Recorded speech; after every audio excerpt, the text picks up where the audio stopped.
தமிழகத்தில் வருகிற 23ஆம் தேதி சட்டமன்ற தேர்தல் நடைபெறும் நிலையில் தமிழக அரசியல் சூடு பிடித்திருக்கிறது. திமுக தலைவர் மு.க. ஸ்டாலின், எதிர்க்கட்சித் தலைவர் எடப்பாடி பழனிசாமி, தவிக தலைவர் விஜய், சீமான், உதயநிதி, ராமதாஸ், திருமாவளவன் உள்ளிட்ட பலரும் பல தொகுதிகளுக்கும் சென்று பிரச்சாரம் செய்து வருகிறார்கள். இதில் தவிக தலைவர் விஜய் ஒரு நட்சத்திர வேட்பாளராக பார்க்கப்படுகிறார். ஏனெனில் அவர் சினிமாவிலிருந்து அரசியலுக்கு வந்தவர். அவருக்கு ஏராளமான ரசிகர் கூட்டம் இருக்கிறது. அவர் எங்கு சென்றாலும் அவரை பார்ப்பதற்காக மக்கள் கூடுகிறார்கள்.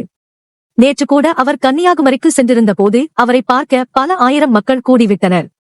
அதிலும் அவர் சைக்கிளில் ஓட்டி பிரச்சாரம் செய்தது மக்களிடம் வரவேற்பை பெற்றுள்ளது.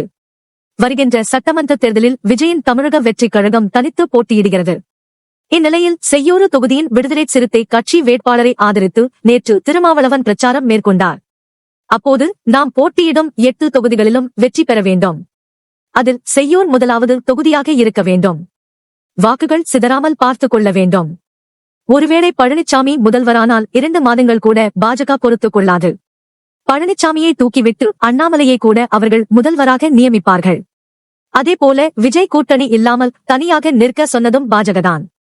அதிமுக கூட்டணியில் அவர் இணைய வேண்டும் என்ற அழுத்தம் கொடுத்தர்கள் என சொல்லப்பட்டதெல்லாம் போய் என அவர் பேசியிருக்கிறார்.